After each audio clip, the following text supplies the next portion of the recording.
17 August रोजी ठाण्यात हिंदू हृदय सम्राट बाळासाहेब ठाकरे मराठी शिकवणी अभियानाचा समारोप। 1 मे पासून सुरू झालेल्या हिंदू हृदय सम्राट बाळासाहेब ठाकरे मराठी शिकवणी अभियानाचा समारोप 17 ऑगस्ट रोजी ठाण्यातील राम गणेश गडकरी रंगायतन येथे होणार असून या कार्यक्रमाला मुख्यमंत्री देवेंद्र फडणवीस, उपमुख्यमंत्री एकनाथ शिंदे, उपमुख्यमंत्री सुनीत्रा पवार तसेच मराठी भाषा मंत्री उदय सामंत उपस्थित राहणार आहेत।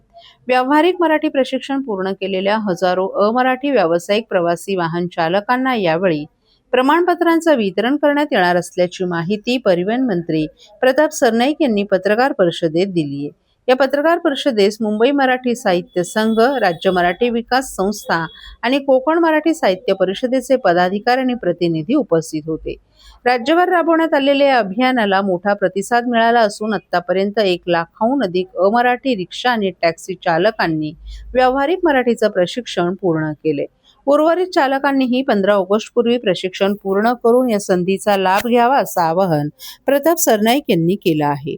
महाराष्ट्रात व्यवसाय करायचा असेल तर मराठीचे जुजवी ज्ञान असणं आवश्यक असल्याचं यावेळी सरनाईक यांनी सांगितलं।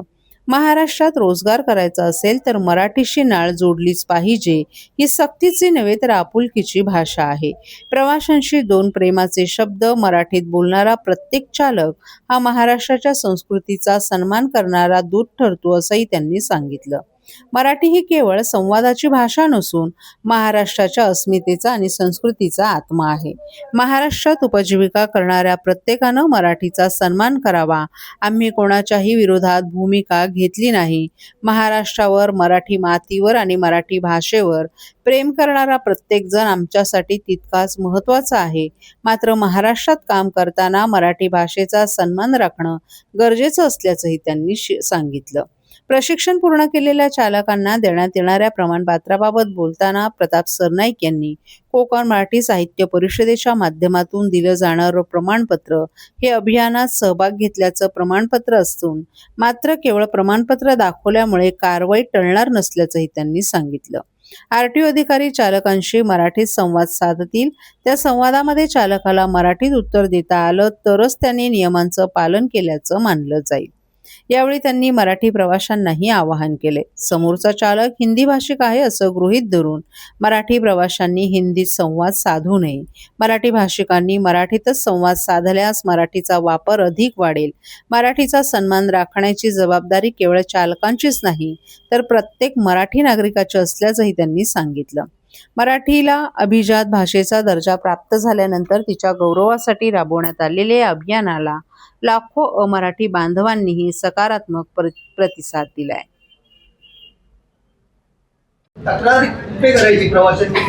नाही, आमच्या प्रवाशांच्या तक्रारीवर ते होणार नाही। आरटीओचे अधिकारी चौकशी करतील आणि आरटीओच्या अधिकाऱ्यांनाच ते कारवाईचे अधिकार आहे। पण त्याचबरोबर जसं ज्योतिताईंनी सांगितलं ती सुद्धा वस्तुस्थिती आहे की हे सुद्धा तेवढंच गरजेचं आहे की आपल्या मराठी भाषिकांनी प्रवास करत असताना समोरचा जो आहे तो हिंदी भाषिकच आहे हे मनामध्ये ठेवून त्याच्याबरोबर हिंदीमध्ये संवाद साधणं सुद्धा अयोग्य आहे। आपल्या मराठी भाषिक प्रवाशांनी सुद्धा त्याच्याबरोबर मराठीमध्ये सुद्धा संवाद साधणं गरजेचं आहे। आम्ही ह्या पद्धतीने हे 105 दिवसाचं अभियान राबवलं आहे। मला असं वाटतं की आजपर्यंत गेल्या अनेक वर्षाचा इतिहास आहे, 36 वर्षापासून हा नियम आहे। मराठी भाषिक प्रवाशांनी जर त्या समोरच्या रिक्षा चालकाबरोबर मराठी भाषेमध्ये संवाद साधला असता तर आज ही वेळ आली नसती। ही सुद्धा वस्तुस्थिती आहे। कायद्यामध्ये जे लिहिलेलं आहे, कायद्यामध्ये जे जे करणं गरजेचं आहे त्या सर्व कायद्याचं पालन करून कारवाई करणार। कायद्यामध्ये जे लिहिलेलं असेल ते आम्ही ते 18 तारखेला कारवाई करून टाकू।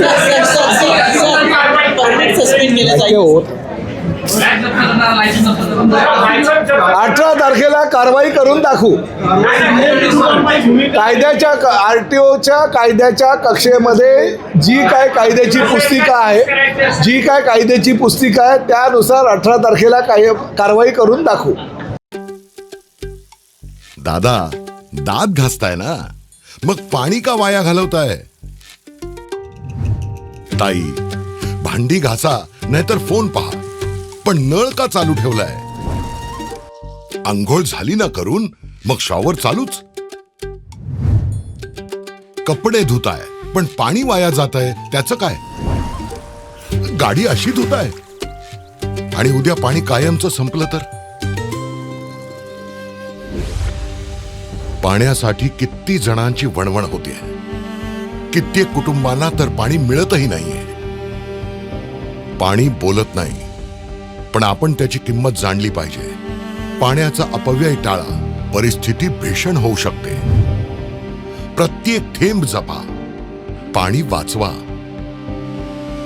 पाणी ही निसर्गाची देणगी आहे. पाणी निर्माण करता येत नाही. पाण्याची बचत हीच पाण्याची निर्मिती. ठाणे महानगरपालिकेतर्फे जनहितार्थ जारी.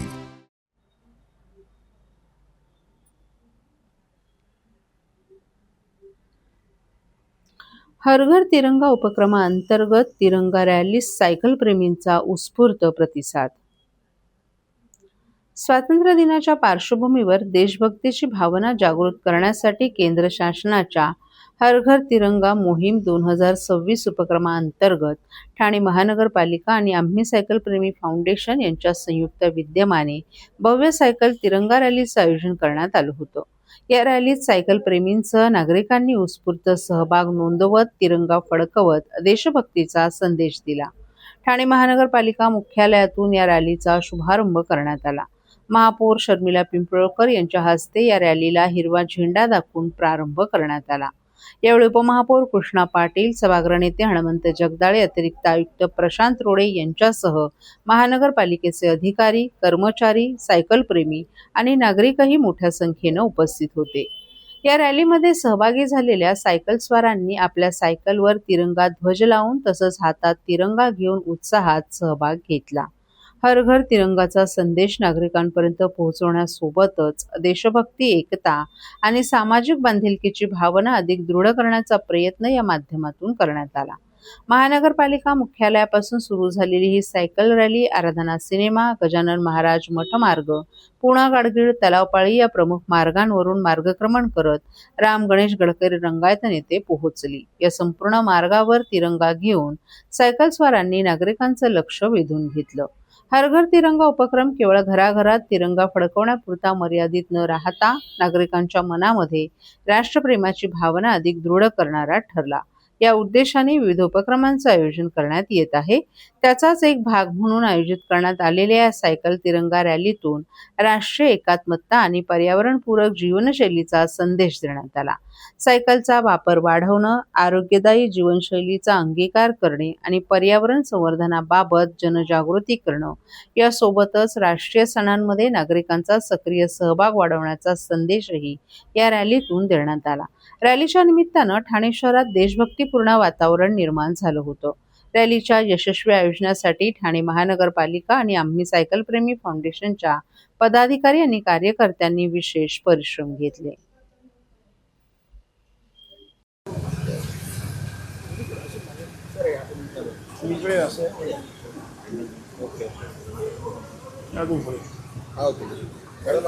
तिरंगा सायकल रॅली आयोजित केलेली आहे, काय सांगता? सर्वांना माझा नमस्कार. खरं तर हर घर तिरंगा या उपक्रमाद्वारे आज ठाणे महानगरपालिका मुख्यालय येथून आम्ही सायकलस्वार संस्थेमार्फत आज ही सायकल रॅली इथून निघालेली आहे आणि ठाण्यातील विविध भागांमधून ही रॅली फिरणार आहे. आज हर घर तिरंगा या उपक्रमाद्वारे मी सर्वांना शुभेच्छा देते. इथेच थांबते. धन्यवाद.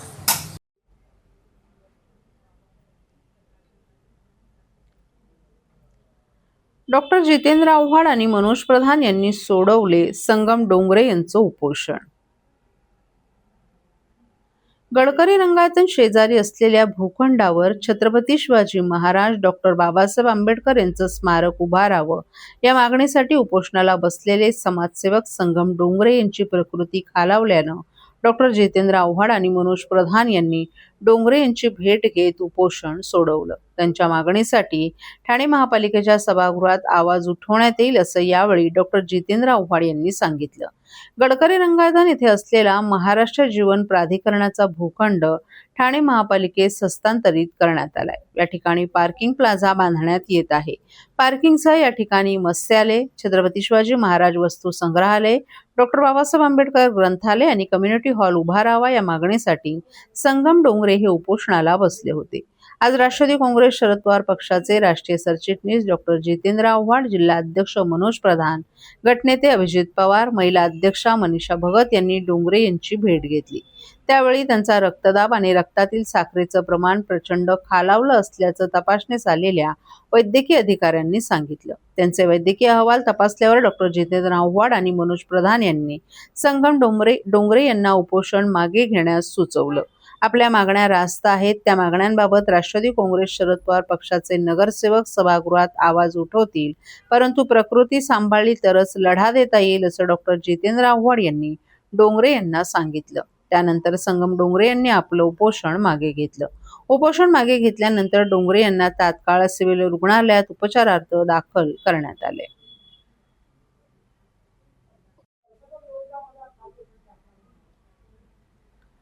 ठाणे रेल्वे स्थानकाच्या पूर्वेकडील निर्माणाधीन सॅटिस प्रकल्पात रविवारी सकाळी सुरक्षा रक्षकाचा मृतदेह आढळला. अशोक साळुंके असं मृत सुरक्षा रक्षकाचं नाव असून त्यांच्या मृत्यूचं कारण शवविच्छेदन अहवालानंतर स्पष्ट होईल अशी माहिती कोपरी पोलिसांनी दिली आहे. ठाणे रेल्वे स्थानकाच्या पूर्वेला सॅटिस 2 प्रकल्प उभारणीचं काम ठाणे महापालिकेच्या माध्यमातून सुरू आहे. साळुंके हे सॅटिसच्या बांधकामास्थळी कंत्राटी सुरक्षा रक्षक म्हणून काम करत होते. शनिवारी सकाळी ते कामावर गेले होते, मात्र त्यानंतर ते घरी परतले नव्हते. त्यांच्या कुटुंबियांनी शनिवारी रात्रभर शोध घेतल्यानंतर रविवारी सकाळी प्रकल्पाच्या तळभागातील मोकळ्या जागेत त्यांचा मृतदेह आढळून आला. याबाबत कुटुंबियांनी तात्काळ कोपरी पोलिसांना माहिती दिली. घटनेची माहिती मिळताच कोपरी पोलिसांनी घटनास्थळी धाव घेतली. पोलिसांनी घटनास्थळाचा पंचनामा करून मृतदेह शवविच्छेदनासाठी ठाणे जिल्हा शासकीय रुग्णालयात पाठवलाय. या प्रकरणाची नोंद कोपरी पोलीस ठाण्यात झाली असून साळुंके यांचा मृत्यू कशामुळे झाला याबाबतची माहिती शवविच्छेदन अहवालानंतर स्पष्ट होईल असं पोलिसांनी सांगितलं. वाहतूक ऑपरेटरसाठी व्यावसायिक वाहने खरेदी करण्यासाठी सोपी आणि विश्वासार्ह कर्ज सुविधा. कर्ज मर्यादा 1 कोटी रुपयांपर्यंत, 5 वर्षांची परतफेडीची मुदत, आकर्षक व्याजदर. TJSB fleet term loan, TJSB सहकारी बँक लिमिटेड, भरोसे का बैंक, भविष्य का bank. Asset backed credit loan, व्यवसाय आणि आर्थिक गरजांसाठी मालमत्तेवर आधारित कर्ज. कर्ज मर्यादा 5 कोटींपर्यंत, 120 महिन्यांचा परतफेडीचा कालावधी. विश्वासार्ह वित्तीय भागीदार तुमच्या प्रगतीसाठी. TJSB asset backed credit loan, TJSB सहकारी बँक लिमिटेड, भरोसे का बैंक, भविष्य का बैंक. तुमच्या व्यवसायासाठी खेळते भांडवल, क्षमता विस्तार, आधुनिकीकरण आणि यंत्रसामग्री खरेदीसाठी विश्वसनीय ओव्हरड्राफ्ट सुविधा. कर्ज मर्यादा 7 कोटींपर्यंत, जलद मंजुरी, 120 महिन्यांचा परतफेडीचा कालावधी. TJSB ODS drop against property, TJSB सहकारी बँक लिमिटेड, भरोसे का बैंक, भविष्य का बैंक. रिंग मेट्रो हा काय भातुकलीचा खेळ आहे का? मनोज प्रधान यांचा ठाण्यातील 3 आमदारांवर घणाघात. ठाणेकरांची मागणी नसताना सत्ताधिकाऱ्यांनी रिंग मेट्रो प्रकल्प लादला असून सोशल मीडियावर 100% लोक विरोध करतायत. असं असताना शहराचं प्रतिनिधित्व करणारे 3 आमदार हा प्रकल्प फेस्टिवल होणार नाही म्हणून पुढे सरकवा, सोसायटीच्या दारात स्टेशन नको म्हणून 200 मीटर पुढे न्या, कळवा मुंब्रा येथे प्रकल्पाने असे सल्ले देत आहेत. हा प्रकल्प म्हणजे भातुकलीचा खेळ आहे का, अशा शब्दात राष्ट्रवादी काँग्रेस शरद पवार पक्षाचे ठाणे जिल्हा अध्यक्ष मनोज प्रधान यांनी आमदारांवर टीकास्त्र सोडले. जर तुम्ही एखाद्या विदूषकाला निवडून दिलं तर सर्कसचीच अपेक्षा करा, असा टोलाही प्रधान यांनी लगावलाय. मनोज प्रधान यांनी रिंग मेट्रो रेल्वेला सुरुवातीपासूनच विरोध केलाय. कोट्यवधी रुपये खर्च करून उभारला जाणारा हा प्रकल्प ठाणे शहराच्या मुळावर उठणारा आहे, असं प्रधान यांनी सप्रमाण पटवून दिले. त्यावर ठाणे शहरातील 3 आमदारांनी 3 अव्यवहार्य सूचना केल्या आहेत. त्यावर प्रधान यांनी टीकेचा सूर आळवलाय. रिंग रेल्वेचा प्रकल्प हा ठाणे शहरासाठी जाहीर करण्यात आलाय. 12,200 कोटी रुपये खर्च करून हा प्रकल्प राबवण्यात येणार आहे. मात्र आपला पहिला प्रश्न आहे की हा प्रकल्प मागितला कोणी? ठाण्यातील कुठल्या नागरिकाला हा रिंग रेल्वे प्रकल्प पाहिजे? सोशल मीडियावर बघितलं तर 100 पैकी 100 कमेंट्स या प्रकल्पाच्या विरोधात जातात. त्याचं कारण आहे की मेट्रो लाईन 4 आणि मेट्रो लाईन 5 गेली 10 वर्ष चालू करू शकले नाहीत. आता ही नवीन रिंग रेल्वे तुम्ही सुरू करताय. आपण सुरुवातीलाच 1,000 कोटी रुपयांच्या इलेक्ट्रिक बसेस घ्या आणि लास्ट माईल कनेक्टिव्हिटी करा. परंतु आपल्या सत्ताधाऱ्यांना त्यावर काहीच बोलायचं नाही. काही ठाणेकर या प्रकल्पाला विरोध करत असले तरी एका सोसायटीचे लोक आमच्या समोर स्टेशन नको, 200 मीटर स्टेशन पुढे घेऊन जा, तर दुसरे सोसायटीवाले या रस्त्यावर घेऊ नका, मागच्या रस्त्यावर घेऊन जा असं सांगत आहेत. हा अतिशय चुकीचा पायंडा पडत असल्याचंही त्यांनी सांगितलं. हा प्रकल्प राबवत असताना प्रचंड वाहतूक कोंडी देखील होणार आहे. हा प्रकल्प 2029 मध्ये पूर्ण होणार असल्याच्या वल्गना केल्या जात असल्या तरी 2035 पूर्वी हा प्रकल्प पूर्ण होणं शक्यच नाही. त्यातल्या त्यात उपमुख्यमंत्री एकनाथ शिंदे यांचे आभार मानायला हवेत, कारण त्यांनी नागरिकांच्या सूचना, हरकती, सल्ले घेऊ असं म्हटलं आहे. त्यांच्या या भूमिकेचं स्वागतच आहे. परंतु सूचना, हरकती येण्याआधीच जर कामं सुरू असतील तर हा फायदा कसा होणार? त्यामुळे नागरिकांच्या हरकती, सूचना स्वीकारून त्यावर साधक बाधक चर्चा झाल्याशिवाय प्रकल्पाचं कामच सुरू करण्यात येऊ नये. तसंच मेट्रो लाईन 4 आणि मेट्रो लाईन 5 पूर्ण कार्यान्वित झाल्याशिवाय रिंग मेट्रोचा विचारही करू नये अशी आमची मागणी असल्याचंही प्रधान यांनी सांगितलं. जो रिंग रूट जो रेल्वेचा प्रकल्प आहे, म्हणजे इंटरनल मेट्रोचा प्रकल्प आहे, हा ठाणेकरांवरती लादण्याची जवळपास वेळ आलेली आहे. सत्ताधारी आमदार सगळेच या प्रकल्पाबद्दल पॉझिटिव्ह आहेत. नेमकं काय सांगाल? मला पहिलं एक प्रश्नाचं उत्तर यांनी द्यावं की हा 12,200 कोटीचा प्रकल्प मागितला कोणी? हा कोणाला हवा आहे? माझ्या मते ठाण्यातल्या कुठल्याच नागरिकाला रिंग रेल्वे हा प्रोजेक्ट मंजूर नाही. तुम्ही सोशल मीडियावर जर गेलात आणि सर्वेक्षण केलं तर 100 पैकी 100% लोक याच्या विरोधात बोलत आहेत. माझं स्पष्ट म्हणणं आहे की 1,000 कोटीच्या इलेक्ट्रिक बसेस तुम्ही द्या आणि त्याच्याने हा प्रॉब्लेम सॉल्व्ह करा. आता आपण गेले 10-12 वर्षामध्ये मेट्रो लाईन 4 चालू करू शकलो नाही, मेट्रो लाईन 5 चालू करू शकलो नाही आणि हा 29 किलोमीटरच्या रिंग रेल्वेमध्ये जिथे 3 किलोमीटर अंडरग्राऊंड आहे, मला वाटत नाही पुढच्या 10-12 वर्ष हे चालू होईल. आणि ह्या 10-12 वर्षामध्ये जी वाताहत ह्या ठाण्याच्या नागरिकांची होईल त्याच्याबद्दल जेवढं कमी बोलणं तेवढंच चांगलं.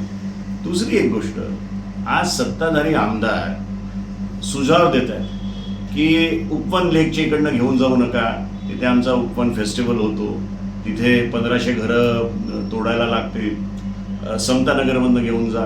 दुसरा आमदार म्हणतो की ह्या सोसायटीचा विरोध आहे, 200 मीटर पुढे घेऊन जा स्टेशन. तिसरी सोसायटी म्हणते की आमच्या रस्त्यावरनं नको, मागच्या रस्त्यावरनं घेऊन जा. तिसरा आमदार म्हणतो कळवा, मुंब्रा, दिव्यालाही हा प्रकल्प घेऊन जा.